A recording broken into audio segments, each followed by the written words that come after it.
इसमें पढ़ेंगे हम सांद्र और द्रव। सांद्र का मतलब होता है सॉलिडिटी और द्रव का मतलब होता है फ्लूइडिटी, यानी एक सॉलिड है और एक लिक्विड है, या इस तरह से, मतलब एक यहाँ पर रुकने वाला और एक बहने वाला।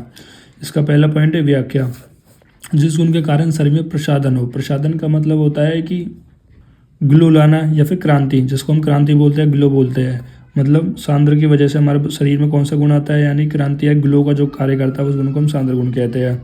ठीक है, कुछ नहीं है, सांद्र हमारे बॉडी में ग्लो लाता है। महाभूत कौन सा होता है, पृथ्वी महाभूत होता है। ठीक है, और देखो मैंने क्या बताया था, सांद्र का मतलब सॉलिडरी, मतलब जो ना बहता हो, जो ना बहता हो, और जो द्रव जो बहता हो। अब बहता हुआ हो जैसे जल हो गया, ठीक है, और सांद्र में जो ना बहता हो, जैसे हमारे पास हो जाएगा पनीर हो गया, ये नहीं बहता है, या मक्खन हो गया, ये नहीं बहता है। गुण कर्म में क्या है, अब सोचो ना भाई, जो अब गुण कर्म में क्या है, स्थूल सांद्र गुण शरीर को स्थूल बनाता है। अब अगर आप घी खाओगे तो वो क्या करेगा, शरीर को स्थूल बनाएगा, बड़ा बनाएगा, मोटा करेगा।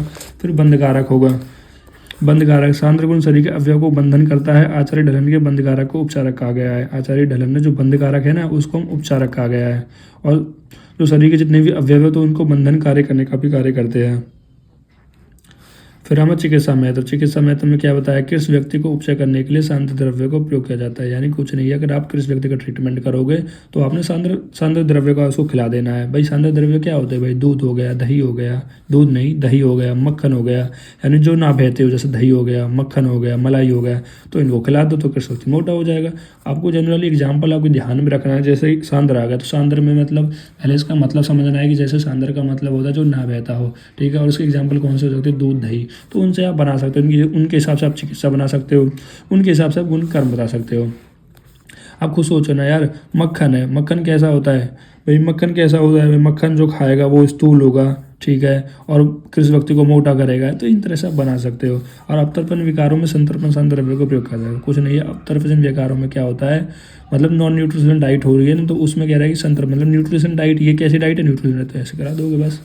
फिर आता है हमारे पास द्रव, मतलब जो बहती हो, जैसे जिस गुण कारण शरीर में कह रहा है कि फैलने का कार्य होता है उस गुण को द्रव कहते हैं, फैलने का कार्य। इसमें एग्जाम्पल आप वाटर याद रख लेना, वाटर से आपको समझ में आ जाएगा कैसे। महाभूत कौन सा होगा, जनरली इसमें चरक संहिता के अनुसार जल महाभूत की प्रधानता होती है, लेकिन द्रव गुणात्मक द्रव्यों में, मतलब ऐसे द्रव गुणित द्रव्यों में पृथ्वी जल और अग्नि महाभूत की प्रधानता होती है। पहला आप याद रखो, द्रव में जनरली क्या होता है, जल महाभूत की प्रधानता होती है चरक सूत्र के स्थान के अनुसार। लेकिन कह रहा द्रव में कह रहा पृथ्वी भी हो सकता है, क्योंकि पानी थोड़ा बाहरी भी हो सकता है, जल भी हो सकता है, और अग्नि भी हो सकता है। ठीक है, द्रव के दो भेद बताए गए, संसाधिक और निमित्तिक। संसाधिक द्रव में क्या बताया, जल महाभूत की प्रधानता, और नैमित्तिक द्रव में अग्नि और पृथ्वी महाभूत की प्रधानता।